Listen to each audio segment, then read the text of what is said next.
Welcome back to episode 1 of Tuchanka, you beautiful people. So this is a carry on from the Blood Pack series, I guess, in a way. Almost like a spiritual successor. We just want to try out a couple things for when the new Rimeffect mods come out and when they're combat extended ready. So what we've taken is we've taken a Rimworld and then we've mixed it with the Rimeffect races and then mixed that with combat extended just to see what will happen. So the characters starting off are one Krogan, who is tank bred, which is obviously a nod to the other series. So if we go into health, they are a high quality sleeve, which gives them a whole bunch of buffs.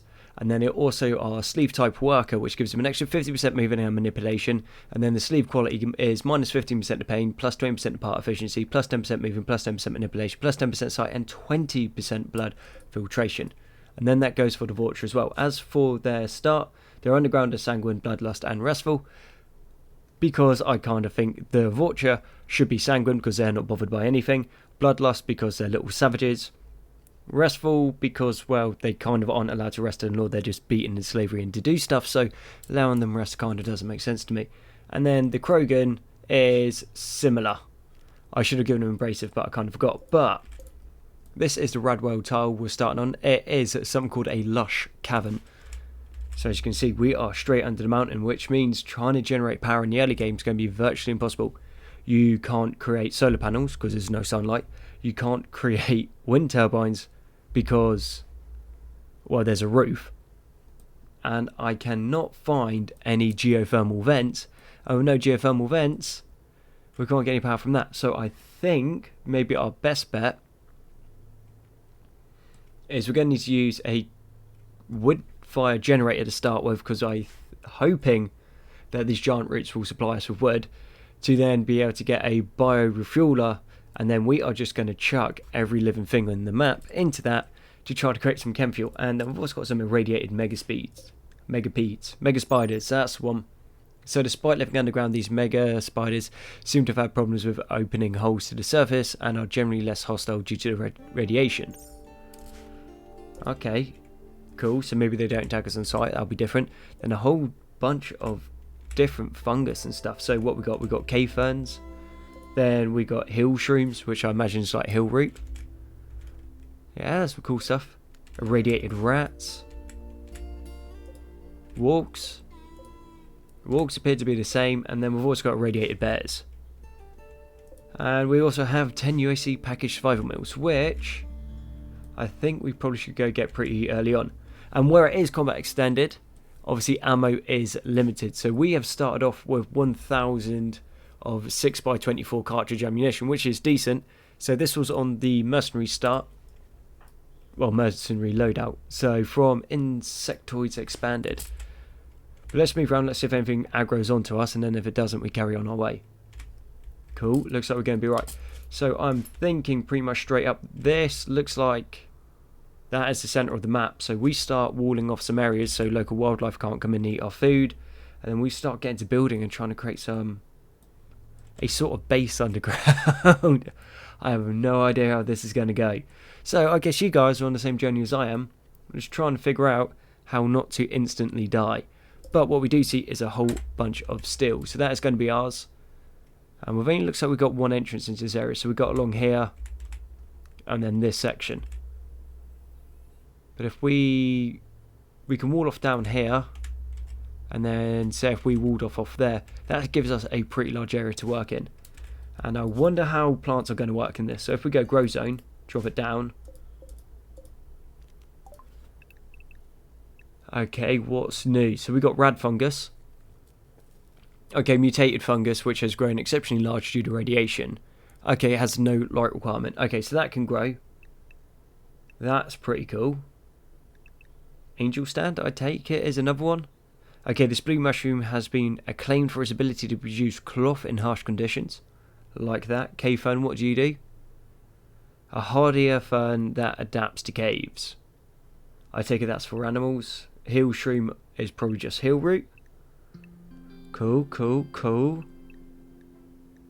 And then, do you require light? No, so I'm pretty sure that this one is in one of the vanilla mods anyway. But armor relics. Okay, a medium-sized mushroom, when fully matured, its cap spreads open to release a inner bulb, which emits very hard light, bright enough to grow other crops around it. Cool. And then you got giant roots, which you've already seen. Okay, and so they're basically your wood source in the cave. Ah, fair play. This seems like it's going to go right. Let's get the stockpile zone in here. Everyone off. You guys do what you need to do. Let's see what we can get to. That should be alright. And we're going to need to get some walls in. Because I've got a feeling that even it being underground,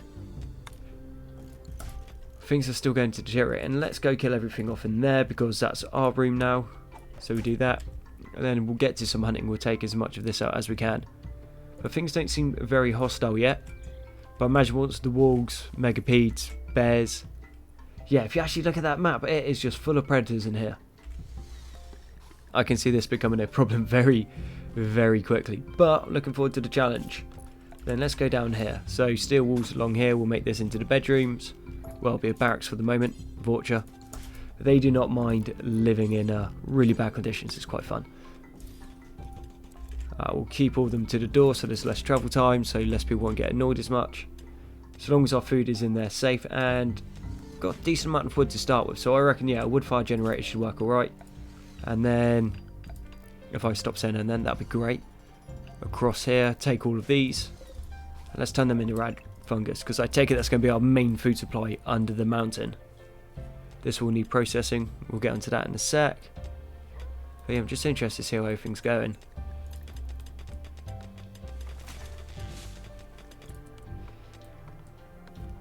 A decent amount of wood off these giant roots, so that was 45, which isn't a bad amount. Nothing off that one, I take it was too small. Got a couple ship chunks. Right. So far this doesn't seem like it's going to be like crazy challenging, because there's just so much resources around. So yeah, we can't have power through conventional means, but we do have wood, so therefore we can get wood fire generators going. With wood fire generators, off the back of those, what we're going to be able to do is get a bio-refueler, kill things on the map, and then turn that into chem fuel. And if my math hammer's right, it's not my math hammer, but someone else's math hammer, you can run hydroponics with a sun lamp at a net gain by fueling it with what you get off the hydroponics. And then anyway, we'll be going to a sun lamp like the spacer sun lamp, which does all of the heat that you need and all of the light, and only takes 1000 watts, so it takes even less power. With that, we should be laughing. But before all of that, what we do need to do is get a research bench going pretty much straight away. Because if we're waiting before we can get the tech, we've only got a limited amount of food. There's a lot around, yes, but if we start hunting, our 1000 rounds of ammunition is going to disappear super quickly. So what I reckon is we go... What are we going to need? We're going to need hydroponics. There's no point getting hydroponics if we can't use them to start with. We've already got the sun lamp, so we'll go bio-refueling. That'll give us the chem fuel that we need into the hydroponics. We will need smithing into machining so we can build ammo. And we've already got fabrication. Okay, yeah, as far as tech goes, that is not a bad start at all. Quite happy with that. Kazar, how are you doing over here? 46 yield, that's not too bad. We've got plenty of steel. Components are looking alright. I think we might start hunting a warg. Yeah, if we take the wargs out, or try to thin their numbers, then there's going to be more things for us to hunt. I think the main issue in this area is going to be the temperature. That is actually going to be a problem. So we can get the wood fire generator, that's not a problem. Then we transition from wood fire into chem fuel. That will also run the hydroponics and the biofuel distillery, well, refinery. And seeing as we're getting a decent amount of steel, let's start getting the wool sorted. I know steel's going to be a bad thing to use at the start,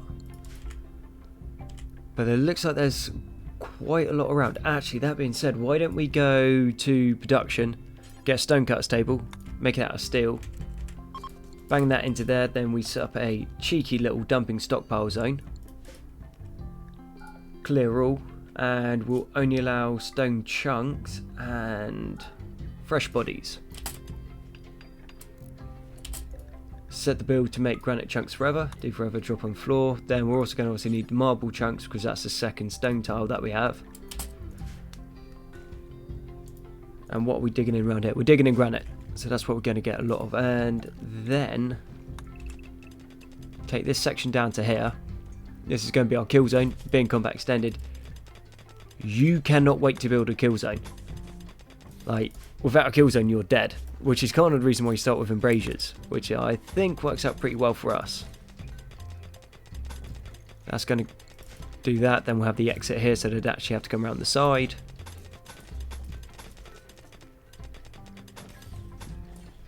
Yeah, fine. That's going to work out really well for us. Cancel that, go through there, done. Walls down there already built, which means we've only got one exit up here to sort out. And we'll do that with granite walls. I think we'll make a double lock here.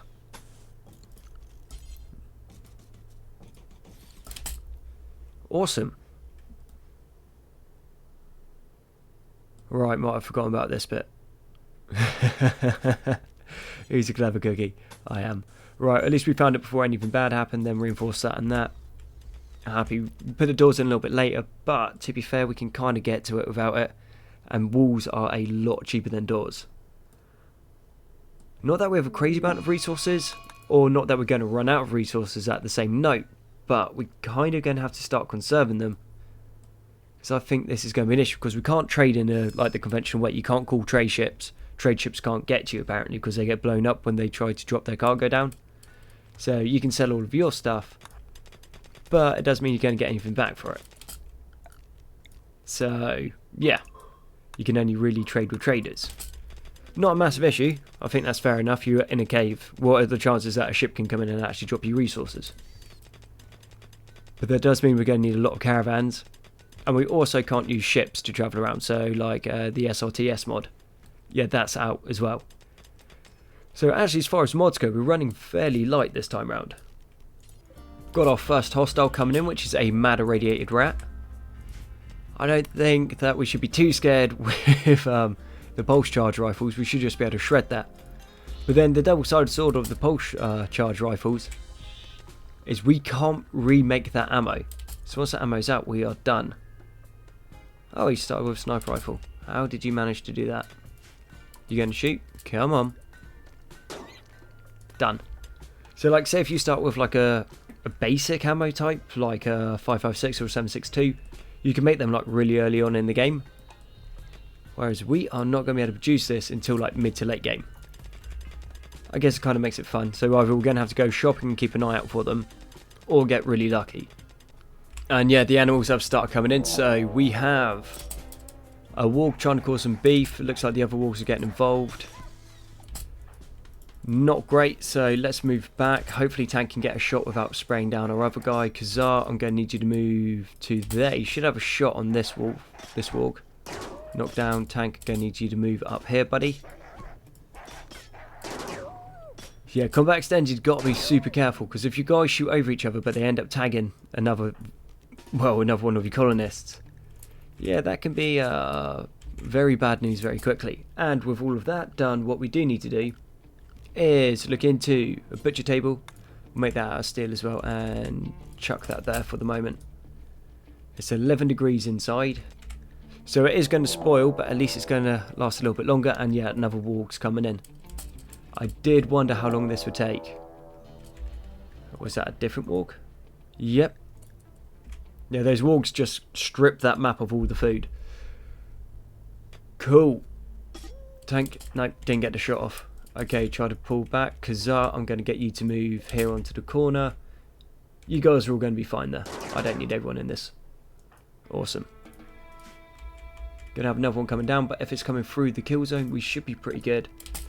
We do need to clear this area along there, and off the back of that, I need to put some granite blockades in so people can't hide in that. And then off the back of that again, let's put the wall. Sweet. Well, at least we'll have a decent kill zone by the time this is over. Not too bothered about all the wargs. So long as you catch them and you shoot them, they're not a massive threat at the moment. Okay, Operation Hellwalker Site 32. I think that is fitting for the moment.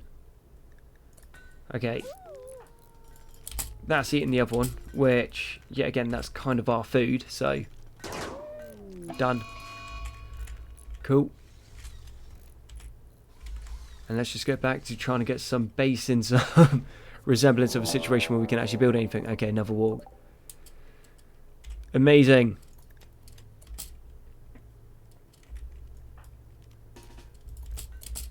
So yeah, I did think there was a lot of hunters. Well, a lot of predators on the map. So, tank, sheep. Cool, we'll take out that megapede. Oh, that thing's a bit tougher. Or maybe not. Cool. 2 more wargs trying to hunt tank. I mean, out of everything on the map, tank's probably one of the biggest. Is this a different one? Yep, that's another predator coming in. Right. Okay, well, I think what we do is if we know they're going to keep coming down trying to hunt us and try to eat our food, we just go on a big old hunting spree in a second, just try to wipe everything out. It's probably going to be the best way to do it and try to stay on top of it. And what we can do is if we wall these areas off a little bit, it won't stop raiders, but if these things are edge walk-ons, they're all going to get pinned into the same place, and if they get pinned into the same place, well, then they're going to be eating each other instead of coming for us because they won't have a line to us. I think that makes sense to me.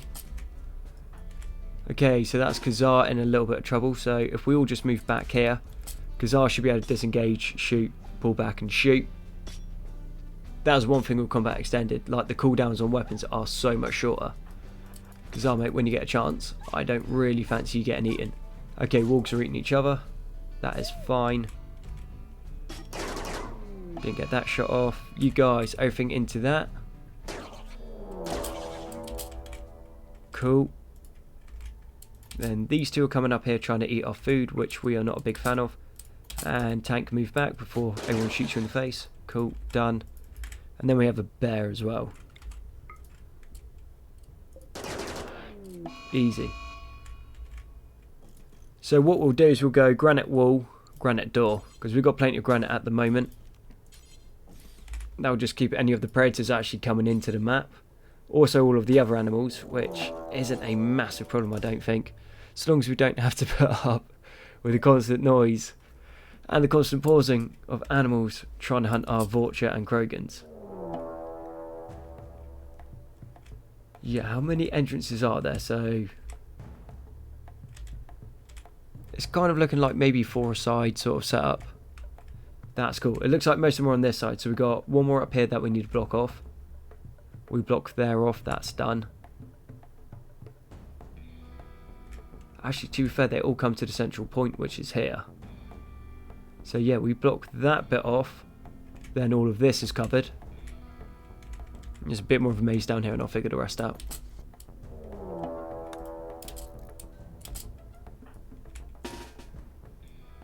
I think right now we just test out the kill box. There's just like everything is coming down trying to get the guys.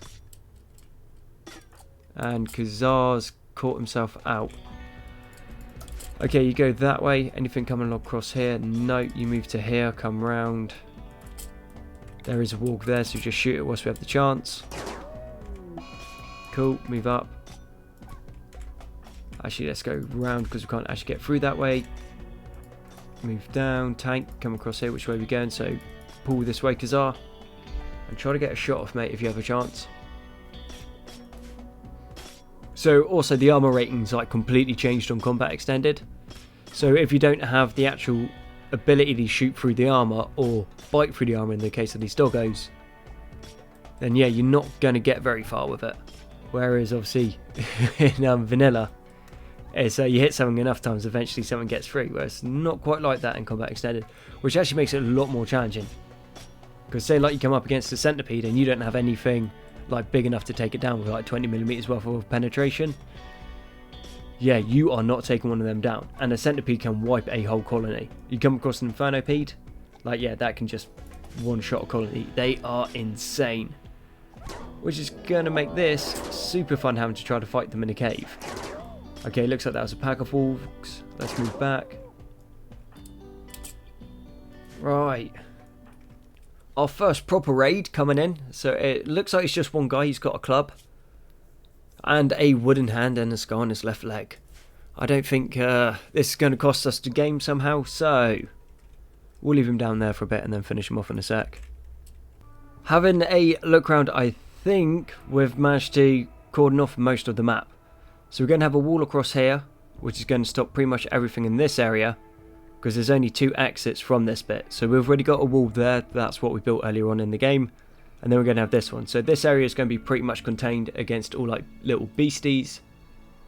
This bit here we could do if we just drop back to there. But I think we'll keep it there for the moment. And then as resources become more available and we've got so we can actually do it, we're going to cordon everything off at the start, and then we're going to go around and tunnel it. So everything basically will end up leading to the kill zone. So we're not fighting wargs every like 20 seconds. Because at the moment that's pretty much all we're doing is just fighting wargs. Which I'm fine with. I always appreciate a little scrap. But I kind of like to be killing, well, building a base, then fighting wargs that stop the game every 20 seconds. Because right now they're not a massive threat. If they're like scary, then that would be cool. Which they probably would be. If we didn't have the start that we're having. But like I said, this is a kind of like an experimental series, an experimental plan to see how this is going to work and if it will play ball. So like this is an experimental series. I just want to see how it plays ball, what mods it has problems with, what you can and cannot do with it, because I want to do a proper Tuchanka series. But obviously we've got to wait for the Rimeffect to be updated to be combat extended, and then we can do like all of it together. But no harm in trying and seeing what is going to happen. And then I figured, well, if I'm doing it, I might as well make a series of just playing around with it. So I don't know if there's going to be another episode after this. Well, there's going to be, but it's more of a little tinkering at the moment than anything else. We have just got biofuel refining done, so that's going to be put down, and then we're also going to have a wood fire generator. The wood fire generator is just going to go so we can work through all of this meat, because it's going to spoil super soon, and also through all of the insect stuff. And then any other garbage that we pick up, we're going to chuck into there, so then we're going to be able to switch over to chem fuel, which is going to be more efficient in the long run. I hope. It might not be. Okay, and Nag is about to attack Wink. And yeah, that's done. We've also got it set so they will butcher down human corpses as well. So all meat is going to go into there until we're set and we can actually get a proper power source going. All of the animals just keep pouring into our base. So yeah, we're just killing them off, and we've already got more just streaming down there. And yeah, just trying to keep on top of them, because they come in, because there's no other food on the map, because I've eaten everything. And yeah, we keep having to kill them off because they want to kill that. But then obviously the more we kill off, the more food we have. And then because the food's accessible, because we're not able to process it and put it away because we keep having to kill everything, just more things come. So it's like a really annoying cycle at the moment, which is fine. Okay, now there's another bear coming in, some more. Yeah, you get it. So anyway, once it's walled off, this should not be a problem anymore. Well, it looks like it's not going to play ball, so it's just crashed, which is a little bit annoying. So I'll have a little look over the logs, see if I can figure out what's caused this. So no, thank you very much for watching. All your likes, comments, sub support have been amazing. You guys are awesome, and I'll catch you guys on the next one.